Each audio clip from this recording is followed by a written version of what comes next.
Assalamualaikum warahmatullahi wabarakatuh. Sampurasun. Wilujeng enjing, wilujeng tepang deui sareng Ibu Dini di channel Bahasa Sunda. Kumaha hidup tos siap diajar bahasa Sunda? Hayu urang diajar bahasa Sunda. Ingat pesan ibu, pakai maskermu, cuci tangan pakai sabun, jangan sampai tertular. Ingat selalu pesan ibu, jaga jarakmu, hindari kerumunan, jaga keluargamu. Sateuacan urang diajar bahasa Sunda, hayu urang sasarengan ngadua supados pangajaran dinten ayeuna aya dina kalancaran. Doa enjing-enjing. Allahumma bika asbahna wa bika amsayna wa bika nahya wa bika namutu wa ilaikan nusyur. Doa sateuacan diajar. Allahumma ftah alaina hikmataka wangsyur alaina min khajaini rahmatika ya arhamar rahimin.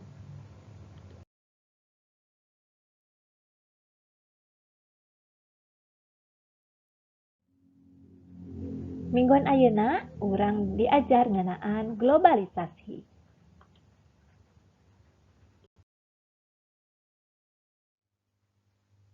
Ayeuna ku ibu baris dipedarkeun naon globalisasi teh.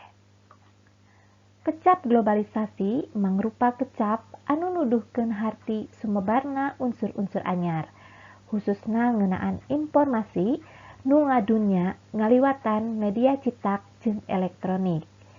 Zaman globalisasi disebut oge zaman kasajagatan. Kusabab kitu, aya nu nyebutkeun yen ku ayana globalisasi teh tangtu urang jadi salingkungan jeung masyarakat nu aya di wewengkon mana wae. Hidup tangtu apal. Gambar naon ieu? Gambar ieu nyaeta handphone. Handphone mangrupakeun sawatara alat komunikasi anu dihasilkeun tina pangaruh globalisasi. Globalisasi miboga pangaruh anu gede pikeun kahirupan manusia dina rupa-rupaning widang, boh widang politik, ekonomi, sosial budaya, atikan jeung sajabana. Dina hal ieu globalisasi teh geus ngarobah kahirupan urang sapopoe. Ayeuna ku ibu baris dijentrekeun atawa dideskripsikeun alat komunikasi anu dihasilkeun tina pangaruh globalisasi nyaeta handphone. Handphone atawa sering disebut oge ponsel nyaeta salah sahiji pakakas komunikasi anu fungsina ampir sarua jeung telepon kabel. Tapi bisa dibawa-bawa sabab teu make kabel. Di zaman kiwari, handphone geus jadi lumrah. Sagala umur rata-rata miboga pakakas komunikasi ieu. Ti mimiti ibu-ibu, bapak-bapak, nepi ka budak SD.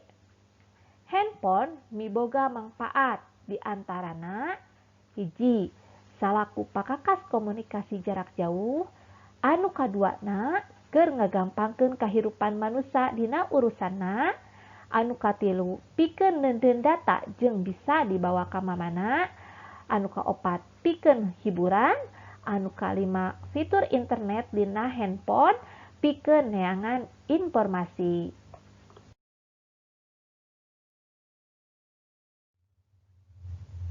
Sanggeus hideup ngaregepkeun naon globalisasi teh jeung contona naon pakakas anu dihasilkeun dina globalisasi ieu, ayeuna ku ibu dipasihan pancen. Pancena nyaeta ayeuna teangan ku hideup salah sahiji pakakas teknologi anu aya di imah hideup. Tuluy ku hideup tunjukkeun jeung jentrekeun atawa deskripsikeun saperti contoh tadi. Nyaeta contohna tadi handphone teh. anu kudu dicentrekeun ku hideep nyaeta anu kahiji naon ngaran pakakasna, anu kadua naon fungsina, anu katilu saha nu makena, anu kaopat mangpaatna keur naon eta pakakas teh nya. Pancena dikirim dina bentuk video. Tuluy dikirimkeun dina assignment channel Basa Sunda.